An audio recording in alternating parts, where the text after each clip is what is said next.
No dia da reunião para a divisão das ações da empresa familiar, o silêncio na sala de reuniões da sede em Lisboa foi quebrado por um grito do pai de Sofia. Como ousas trazer essa vergonha para nossa família? Ele rugiu, atirando o jornal com a foto de Sofia beijando Ana na capa. Mas o advogado, com voz calma e implacável, anunciou: de acordo com o testamento do avô, Sofia Mendes detém exatamente 51% das ações e o controle total das decisões a partir de hoje. Sofia sentiu o chão abrir sob os pés. Aos 28 anos, ela sempre fora a caçula discreta, a que sorria em jantares de família sem nunca questionar as tradições rígidas dos Mendes, donos da vinícola mais respeitada do Douro. Agora, o segredo que guardara durante 3 anos explodia em plena luz. Ana, a advogada que conhecera num congresso em Porto, não era apenas uma amiga. Era o amor da sua vida. E o país inteiro, graças a um paparazzo implacável, sabia disso naquela manhã. O irmão mais velho, Pedro, bateu com o punho na mesa de mogno. Isto é inaceitável. Os investidores vão fugir. Os contratos com a França estão pendentes. Sofia, desmente isso agora ou sai da sala. A mãe, Maria, chorava em silêncio, o lenço apertado contra o peito, enquanto a irmã do meio, Catarina, olhava para o vazio como se o mundo tivesse desabado. Sofia, porém, não baixou os olhos. O coração batia tão forte que parecia querer saltar do peito, mas a voz saiu firme. Não vou desmentir nada. Ana não é um erro. É a minha escolha. O advogado pigarreou, quebrando a tensão. O testamento é claro. O avô previu que um dos netos poderia enfrentar pressões. E deixou a maioria para quem demonstrasse coragem. Hoje, Sofia, a senhora decide o futuro de Mendes e filhos. As palavras caíram como uma bomba. Pedro empalideceu. Catarina murmurou algo sobre traição. O pai levantou-se, o rosto vermelho de raiva contida. Então é assim? Vais destruir tudo o que construímos por causa dessa mulher? Sofia sentiu o peso de décadas de expectativas. A empresa exportava vinho para meio mundo. Milhares de famílias dependiam deles. E agora, com o escândalo a espalhar-se como fogo em mato seco, os telefones não paravam de tocar. Jornalistas acampavam à porta. Um grande cliente alemão já enviara um e-mail cancelando a encomenda anual. Cada segundo contava. Proteger a empresa significava negar Ana. Proteger Ana significava arriscar tudo o que a família construíra em 3 gerações. Ela respirou fundo e disse a frase que mudaria tudo: reunião adiada por 1 hora. Preciso falar com a minha advogada. Saiu da sala sem olhar para trás, o clique dos saltos e quando no corredor de mármore. Lá fora, o ar de Lisboa estava pesado de umidade e julgamento. Ana esperava num café discreto perto do Tejo, o rosto pálido mas os olhos cheios de determinação. Quando se viram, não precisaram de palavras. Apenas se abraçaram, sabendo que a partir daquele momento não havia volta. Mas o preço já começava a cobrar. O telemóvel de Sofia vibrava sem parar. Uma mensagem da mãe: pensa na tua irmã, nos sobrinhos. Não nos destruas. Outra do diretor financeiro: os bancos estão a ligar. Precisamos de uma declaração oficial até ao fim do dia. Sofia apertou a mão de Ana com força. Eles querem que eu escolha. Mas eu já escolhi. Ana sorriu, triste. Então vamos lutar juntas. Mas sabes o que isso significa, não sabes? Processos, boicotes, talvez até perda de tudo. Sofia acenou. Sabia. E mesmo assim, pela primeira vez na vida, sentia-se viva. A hora seguinte foi um turbilhão. De volta à sala de reuniões, Sofia encontrou os rostos ainda mais tensos. O pai recusava-se a sentar. Pedro folheava contratos como se pudesse apagar a realidade com números. Catarina, sempre mais pragmática, já tinha um plano B. Podemos dizer que foi um mal-entendido, uma amiga que te abraçou de forma exagerada. A imprensa adora retratações. Sofia abanou a cabeça. Não vou mentir. Nem por vós, nem pela empresa. O advogado distribuiu cópias do testamento. Ali estava, preto no branco, 51% para a neta que, em momento de crise, demonstrasse integridade. O avô, que morrera 2 anos antes, sempre soubera que Sofia era diferente. Talvez tivesse adivinhado. Agora, aquela cláusula transformava a caçula na mulher mais poderosa da família. E também na mais odiada. O primeiro golpe veio às 11h47. O maior distribuidor francês enviou um comunicado oficial, suspendiam todas as encomendas até a situação familiar se clarificar. Perda estimada, 2 milhões de euros só no primeiro trimestre. Pedro explodiu. Vês o que fizeste? 1000 famílias no Douro vão perder o emprego por tua causa. Sofia sentiu o estômago apertar, mas manteve a voz firme. Ou perdem o emprego porque preferimos esconder a verdade? Eu não vou sacrificar a minha vida para salvar a vossa imagem. Nessa tarde, o escândalo saltou para as redes sociais. Hashtags como Vergonha Mendes e Boicote Mendes surgiam aos milhares. Um influenciador conservador, com 500 mil de seguidores, publicou um vídeo chamando Sofia da maçã podre que vai destruir o império de honra. Comentários cruéis choviam, a família devia deserdá-la, isto é o que acontece quando se dá liberdade demais às mulheres. Ana, ao lado dela no escritório improvisado, lia em silêncio. Eles não te conhecem. Não sabem o que custou esconder-nos durante 3 anos. Mas o pior ainda estava por vir. Às 16 horas, chegou a notícia de um acidente na adega principal do Douro. Um caminhão de transporte derrapara na estrada molhada, derramando milhares de litros de vinho reserva. O condutor, um funcionário de 25 anos, estava ferido. A imprensa já ligava o acidente ao clima de instabilidade causado pelo escândalo. Sofia pegou nas chaves do carro. Vou lá agora. O pai barrou-lhe a passagem. Tu não vais a lado nenhum. A tua presença só piora tudo. Pela primeira vez, Sofia enfrentou o olho no olho. Sou eu quem decide agora, pai. 51%. Lembra-te. Ele recuou, mas o olhar que lhe lançou era de pura desilusão. No caminho para o Douro, com Ana ao lado, Sofia sentiu as lágrimas subirem. E se eu estiver a destruir tudo mesmo? Ana apertou-lhe a mão. Ou talvez estejas a construir algo novo. Algo verdadeiro. Chegaram à adega ao entardecer. Os trabalhadores olhavam de soslaio. Alguns murmuravam. Outros, porém, aproximaram-se. Uma mulher de 50 anos, chefe de engarrafamento há 20 anos, disse baixinho: Obrigada por não esconderes quem és. O meu filho também é gay. Ele precisava de ouvir isto. Sofia sentiu um nó na garganta. Nem tudo estava perdido. Mas quando voltou a Lisboa, de madrugada, encontrou a mãe à espera no apartamento. Vais ter de escolher, filha.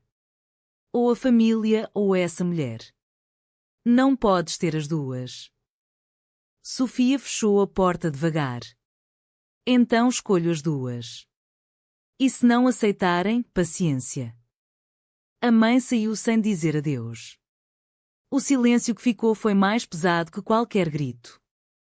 Os dias seguintes foram um inferno judicial e mediático. Um concorrente da região, a Vinícola Almeida, aproveitou o caos para abrir um processo por danos à imagem do setor. Alegavam que o escândalo de Sofia prejudicava toda a denominação de origem controlada Douro. O advogado da família avisou: se perdermos, podemos perder 30% do mercado nacional. Sofia passou noites em claro estudando contratos, números, estratégias. Ana, com a sua experiência em direito empresarial, ajudava sem pedir nada em troca. Certa manhã, um jornal de grande tiragem publicou uma entrevista anónima com um familiar próximo.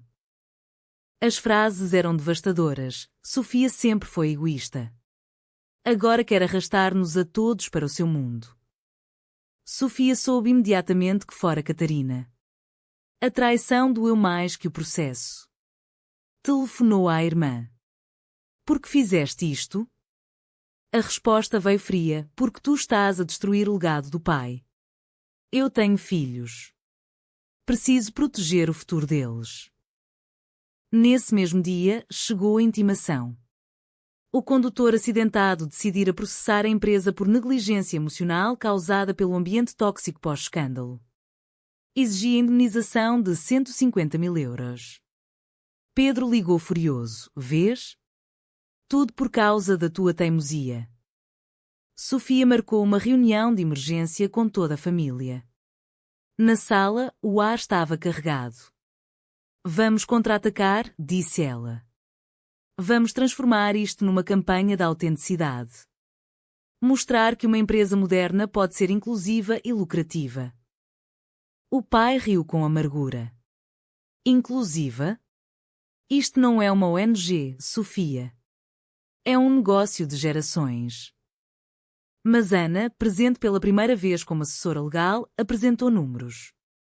Empresas que abraçam diversidade crescem 15% mais rápido no mercado europeu. Temos dados. Podemos virar o jogo. O silêncio que se seguiu foi revelador. Pela primeira vez, alguém hesitou. No entanto, a pressão familiar não parava. A mãe enviava mensagens diárias com fotos dos netos. Olha para eles. Vão crescer sem tia?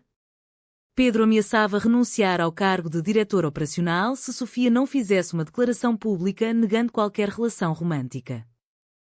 Sofia sentia-se dividida ao meio. Cada decisão era uma faca de 2 gumes. Proteger Ana significava perder a família. Proteger a família significava trair-se a si própria. Certa noite, depois de mais uma reunião tensa, Sofia e Ana caminharam junto ao Tejo. O vento frio de fevereiro trazia cheiro a mar. Se eu perder tudo, murmurou Sofia, ainda me queres? Ana parou, segurou-lhe o rosto. Eu quero-te a ti. O resto é só dinheiro e orgulho alheio. Beijaram-se sob as luzes da ponte 25 de Abril. Por um momento, o mundo pareceu pequeno e suportável. Mas o telemóvel tocou. Era o hospital, o condutor acidentado piorara. A responsabilidade emocional agora pesava toneladas. O processo ganhou contornos dramáticos. O advogado do condutor, um jovem ambicioso, convocou uma conferência de imprensa. A minha cliente sofreu não só lesões físicas, mas também humilhação pública por causa da instabilidade gerada pela orientação sexual da atual controladora da empresa. A frase correu o mundo. Em Bruxelas, um eurodeputado conservador pediu investigação à Comissão Europeia sobre discriminação inversa. Em Lisboa, manifestantes conservadores concentraram-se à porta da sede com cartazes: Mendes fora do Douro. Sofia decidiu enfrentar o fogo com fogo. Convocou a própria conferência de imprensa.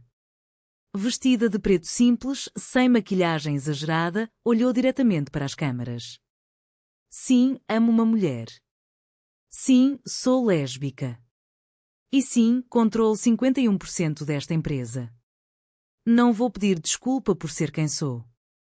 Vou pedir desculpa pelo acidente que nunca devia ter acontecido e vou assumir toda a responsabilidade.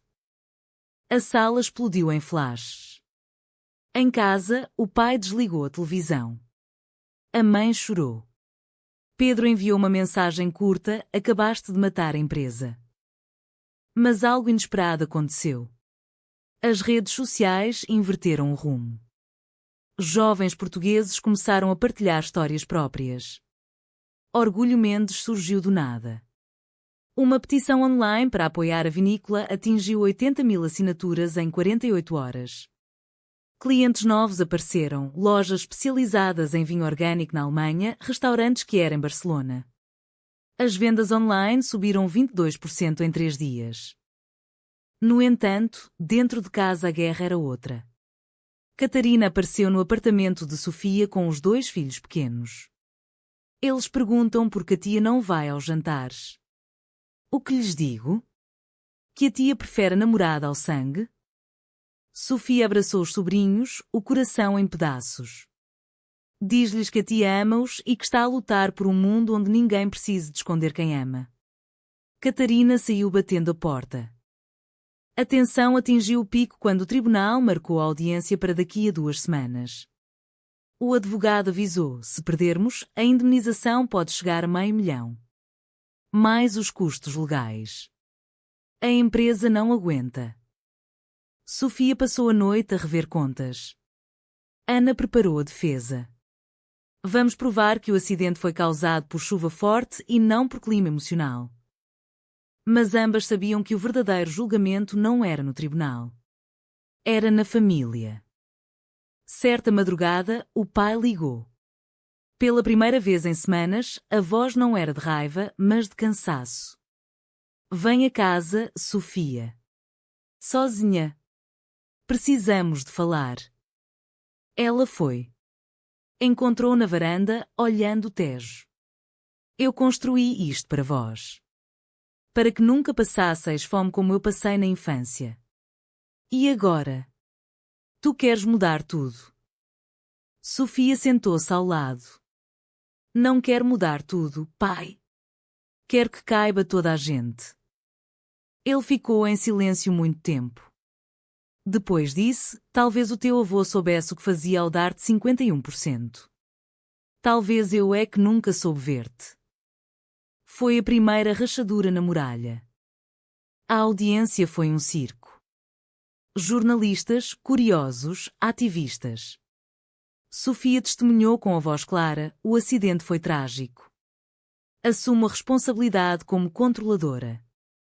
Mas não aceito que a minha vida privada seja usada para destruir o sustento de centenas de famílias. O advogado adversário tentou desestabilizá-la. A senhora não acha que o ambiente de escândalo contribuiu para o erro do condutor? Sofia respondeu: acho que o erro foi humano. E humano é também amar. A sala murmurou. Ana, sentada na plateia, sorria com orgulho. Mas o verdito demoraria dias. Enquanto esperavam, a família convocou uma reunião privada. Pela primeira vez, todos estavam presentes: pai, mãe, Pedro, Catarina e Sofia. O pai falou primeiro. Recebi propostas de compra. Poderíamos vender 30% e salvar o nome. Mas isso significaria perder o controlo. Pedro acenou. Catarina hesitou. Sofia olhou para cada um. Eu não vou vender. Vou investir em novas linhas, vinho produzido por equipas diversas, campanhas de inclusão. Vamos transformar a crise em força.